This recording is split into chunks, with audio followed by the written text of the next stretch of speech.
पहले दोस्तों मैं आप सभी का स्वागत करता हूं आपके अपने ग्रेट रोज के यूट्यूब चैनल पे।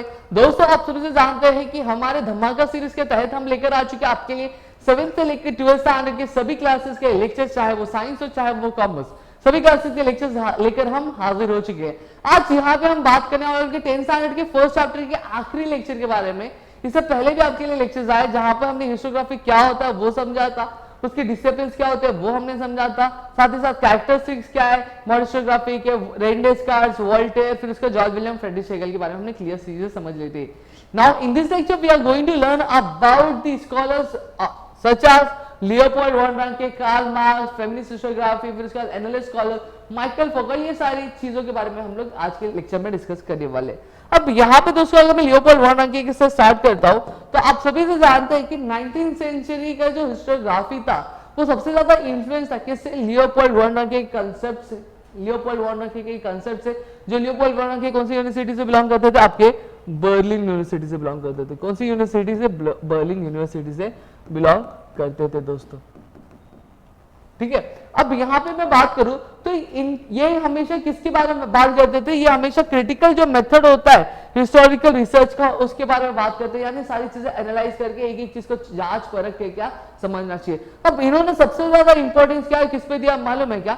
सबसे ज्यादा इंपॉर्टेंस इन्होंने ये कहा कि हम जब भी इंफॉर्मेशन गैदर करते तो हमेशा जो हिस्टोरिकल जो इंफॉर्मेशन गैदर होनी चाहिए वो हिस्ट्री के जो ओरिजिनल डॉक्यूमेंट से होनी चाहिए, ना तो किसी रेप्लिकेट से ना तो किसी डुप्लीकेट डॉक्यूमेंट से हमें क्या निकालनी चाहिए। हमेशा क्या करना चाहिए? हमें ओरिजिनल डॉक्यूमेंट से ही सारी इंफॉर्मेशन गैदर करनी चाहिए। और साथ ही साथ जब इंफॉर्मेशन हमारे पास आ रही है तो हमें क्या उसको ग्रेटेस्ट एग्जामिन करना, मतलब बड़े ही ध्यान पूर्वक क्या हमें उसको एग्जामिन करना है, फिर उसके बाद क्या हमें हिस्टोग्राफी लिखनी है दोस्तों। और ये बहुत ही ज्यादा बड़े खिलाफ थे किसके?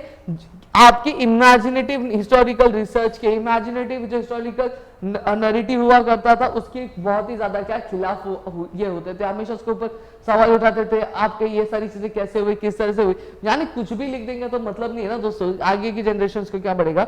बहुत ही गलत इफेक्ट और गलत इंफॉर्मेशन मिलेगी। अब यहाँ पे मैं बात करूं, इन्होंने 2 बुक लिखी थी। एक बुक का नाम था theory and the practice of history and the secret of history. अब यहाँ पे अगर मैं आपको बता दूं दोस्तों तो आपको ये बुक का नाम याद रखना है। क्यों याद रखना है, किसे याद रखना है, मैं आपको बता देता हूं कि आपको एग्जाम में कंप्लीट द फॉलोइंग आ सकता है। जैसे आपको डिस्कस ऑन द मेथड आ गया तो आपको पूछा जाए किसने बुक लिखी, और वो जो बुक लिखी थी रेन डेस्कार्ट्स से लिखी थी, ठीक है। अब एनसाइक्लोपीडिया ऑफ फिलोसॉफिकल साइंस आ गया, रीजन इन हिस्ट्री किसने लिखी थी? ये आपके जॉर्ज विलियम फ्रेडरिक हेगल ने लिखी थी। उसी तरह आ गया the theory and the practice of history, ये किसने लिखा है? ये आपके लियोपोल्ड वॉन रांके ने लिखा है। तो इस तरह से आपको क्वेश्चन आ सकते हैं, तो ये आपको बुक का नाम क्या याद रखना है, कौन सी बुक किसने लिखी है। अब लास्ट अगर नेक्स्ट चीज में अगर बात करूं तो नेक्स्ट चीज है आपकी, थोड़ा सा ये नीचे करना पसंद करूंगा मैं, या हम बात करेंगे हमारे कार्ल मार्क्स के। अब कार्ल मार्क्स की जो थियरी है वो वर्ल्ड फेमस थियरी है दोस्तों। लेटर ऑफ यानी जो लेटर आफ्टर 19th सेंचुरी का, वहां पे एक नया जो थॉट है वो अराइज होकर आया, किसके व्यू के साथ? कार्ल मार्क्स के व्यू के साथ अराइज हो गया। अब कार्ल मार्क्स के हिसाब से क्या था? History was not about the abstract ideas, यानी सोचे यानी इमेजिनेटिव जो आइडियाज होती थी उसके बारे में क्या हिस्ट्री नहीं थी। वो हमेशा क्या कहते थे? वो हमेशा ये कहते थे history is all about the living of the people. जो इंसान हुआ करते थे, इंसान किस तरह से रहा करते थे, किस तरह से स्ट्रगल किया करता है, उसके बारे में हिस्ट्री होती है। अब साथ ही साथ क्या कहा कि उन्होंने जो fundamental needs of the people and ownership as well as the prevalent means of production to meet those needs, यानी जो फंडामेंटल नीड्स क्या है पीपल की उसके बारे में था। साथ ही साथ उन्होंने क्या बताया, फिर जो ओनरशिप होता है, जो नीड्स एक तो नीड्स जो फंडामेंटल नीड्स क्या है, बेसिक नीड क्या है इंसान की, उसके बारे में। फिर बाद में उन्होंने क्या कहा? उन्होंने ये कहा कि ओनरशिप और जो प्रिविलेंट ओनरशिप और जो मीन्स ऑफ प्रोडक्शन है, ownership of means of production, उनका रिलेशनशिप किस तरह से उसके बारे में इन्होंने बताया। क्या? ओनरशिप और साथ ही साथ जो मीन्स ऑफ प्रोडक्शन है, क्या ओनरशिप और मीन्स ऑफ प्रोडक्शन है, वो उस नीड को सेटिस्फाई करने की उसके बारे में क्या आपकी हिस्ट्री है, ठीक है। अब ये जो ओनरशिप है और जो मीन्स ऑफ प्रोडक्शन है वो हर एक स्ट्रैटा, जो सोसाइटी का हर एक स्ट्रैटा होता है उसमें क्या इक्वली डिस्ट्रीब्यूट नहीं है दोस्तों। जैसा हम जानते हैं कि हमारे भारतीय में ब्राह्मण, वैश्य, क्षत्रिय, ब्राह्मण, क्षत्रिय, वैश्य, शूद्र, अतिशूद्र, इस तरह से क्या सोसाइटी डिवाइड की गई है। अब ये सारी जो क्लासेस है इनमें क्या जो मीन्स ऑफ प्रोडक्शन है वो इक्वली डिवाइड किया गया क्या? नहीं डिवाइड किया। हालांकि हम जानते हैं जो अपर क्लास वाले उनके पास क्या ये ज्यादा होता है, सही बात है कि नहीं बात है। और इसके वजह से क्या होता है, जो अपर क्लास वाले होते हैं जिनके पास क्या होता है मीन्स ऑफ प्रोडक्शन होते हैं, सारे एक्सेस होते हैं, वो क्या करते हैं जो लोअर क्लास वाले होते हैं उनको क्या एक्सप्लॉइट करते हैं। ऐसा किसका कहना था, हमारे कार्ल मार्क्स का कहना था दोस्तों। और साथ ही साथ उन्होंने क्या किया, human history is the history of the class struggle. और उनकी एक बुक थी, जिस बुक का नाम क्या था, दास कैपिटल, जो कि वर्ल्ड फेमस है दोस्तों और लोग बहुत ज्यादा रेफर करते हैं। तो यहाँ पे भी बुक का नाम है, तो आपको इसको याद रखना है। अब नेक्स्ट थिंग क्या आ गया आपका, एनएलए स्कूल। क्या आ गया, एनएलए स्कूल। एनएलए स्कूल जो 20th सेंचुरी जैसे स्टार्ट हुई थी, तब आपका एक एनएलए स्कूल क्या स्टार्ट हुआ था, एक नए हिस्टोग्राफी के साथ, नए हिस्टोग्राफी के आइडियाज के साथ। कहां पे हुआ था, आपके फ्रांस में हुआ था।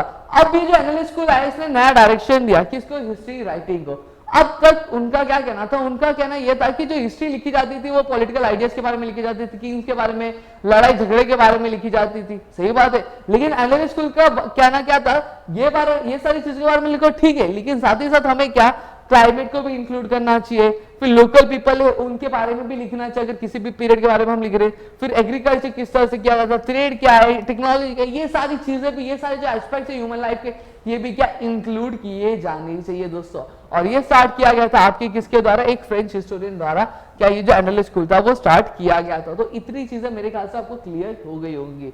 अब आगे देखते हैं, अब आगे क्या, आगे आता है दोस्तों फेमिनिस्ट हिस्टोग्राफी। क्या आता है आपका, फेमिनिस्ट हिस्टोग्राफी। अब फेमिनिस्ट हिस्टोग्राफी की अगर मैं बात करूं तो क्या है फेमिनिस्ट हिस्टोग्राफी, सबसे हम लोग ये समझ लेते हैं। अब तक हमने ये देखा कि जो हिस्ट्री होती थी वो मेल डोमिनेटेड पर्सपेक्टिव होती है, हमेशा जो मेल परसेप्शन से क्या जो हिस्ट्री लिखी जाती थी, हिस्टोग्राफी फरमाई जाती थी दोस्तों, सही बात है।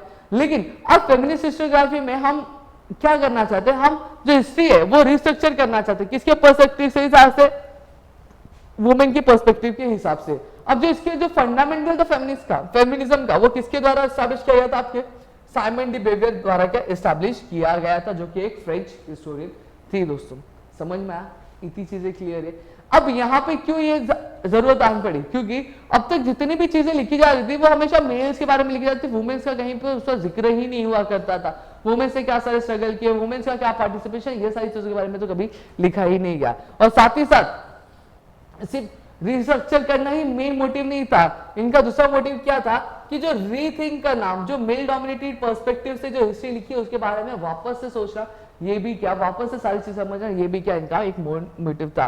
और साथ ही साथ ये क्या करना चाहती थी, ये जो सारे एस्पेक्ट्स है वुमेन के लाइफ का, ये क्या इंक्लूड करना चाहती है। जैसे उनका ट्रेड यूनियन में उनका क्या पार्टिसिपेशन, एम्प्लॉयमेंट उनको कितनी मिलती थी, फैमिली में क्या तरह का दर्जा मिलता था, सोसाइटी में किस तरह का दर्जा मिलता था, ये सारी चीजें इंक्लूड करना चाहते थे। और ईयर 1990 के बाद जितनी भी हिस्टोग्राफी लिखी, वहां पे वुमेन का एक इंडिपेंडेंट क्या जो स्टार्ट था वो पोर्ट्रेट किया गया।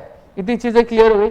अब नेक्स्ट थिंग क्या आती है आपके माइकल फोकल्ट की। अब माइकल फोकल्ट हम सभी जैसा देखें, जितने भी हमने स्कॉलर्स के बारे में पढ़ा आ रहे वो धीरे धीरे एक नए थॉट के साथ आ रहे, तो उसी तरह से जो हमारे माइकल फोकल्ट थे उन्होंने भी क्या एक नए कॉन्सेप्ट लेकर आए। उन्होंने एक बुक लिखी थी, उस बुक का नाम क्या था, आर्कियोलॉजी ऑफ नॉलेज। क्या था, आर्कियोलॉजी ऑफ नॉलेज, जहां उन्होंने बताया कि जो हिस्ट्री में हम क्या करते हैं, जो इवेंट्स होते हैं हिस्टोरिकल इवेंट्स, उनको क्रोनोलॉजिकल ऑर्डर में क्या लगाने की या फिर सीक्वेंस में लगाने की हम प्रैक्टिस करते हैं। और वो जो प्रैक्टिस है माइकल फोकल्ट के हिसाब से क्या बहुत ही ज्यादा क्या गलत है दोस्तों, ठीक है। अब साथ ही साथ उन्होंने ये बताया कि आर्कियोलॉजी हमें हिस्टोरिकल ट्रूथ के बारे में डायरेक्ट नहीं बताता, समझ में। Archaeology does not strive to reach the ultimate truth. हालांकि आर्कियोलॉजी क्या होता है, आर्कियोलॉजी हमें ट्रांजिशंस के बारे में बताने, जो सोसाइटी में ट्रांजिशंस होते हैं, आपको इंफ्रास्ट्रक्चर से लेकर बाकी सारी चीजों को लेकर, उसके बारे में हमें आर्कियोलॉजी बताता है। हमें हेल्प जरूर करता है, लेकिन डायरेक्ट हमें क्या अल्टीमेट सोर्स पे नहीं पहुंचाता। और साथ ही साथ माइकल फोकल्ट ने कहा कि जो हिस्टोरियंस है उन्होंने बहुत सारी चीजें क्या इंक्लूड करना छोड़ दी, जैसे एडमिनिस्ट्रेशन जो था वो उन्होंने इंक्लूड नहीं किया, ये गलती। फिर डिसऑर्डर्स क्या हुआ करते थे ह्यूमन माइंड्स में, वो सारी साइकोलॉजिकल डिसऑर्डर्स क्या, ये सारी चीजें भी इंक्लूड करनी चाहिए। और मेडिसिन को लेके क्या डेवलपमेंट, ये सारी चीजें भी इंक्लूड करनी चाहिए थी, ऐसा माइकल फोकल्ट का कहना था। और ये जो हिस्टोरियंस थे वो निग्लेक्ट कर रहे थे। और साथ ही साथ दोस्तों मैं अगर आपको बात बताऊं कि इसके बाद भी बहुत सारे स्कॉलर्स आए, नए नए कॉन्सेप्ट के साथ आए और चीजें क्या बदलती रही, और इस तरह से हमने क्या किया, आपका जो हिस्टोग्राफी वाला जो चैप्टर था वो पूरा कंप्लीट कर लिया है। दोस्तों आई होप आपको सारी चीज समझ में आ गई है, समझ में आई है तो प्लीज वीडियो को लाइक करिए, चैनल सब्सक्राइब नहीं किया होगा तो चैनल सब्सक्राइब करिए। अगर आप चाहते हैं नेक्स्ट टॉपिक के साथ भी हम स्टार्ट करें तो प्लीज हमें कमेंट सेक्शन में जरूर बताएं, और हम मिलेंगे हमारे नेक्स्ट सेक्शन। तो तब तक के लिए घर पे रहिए, सुरक्षित है, अपना ध्यान रखिए दोस्तों।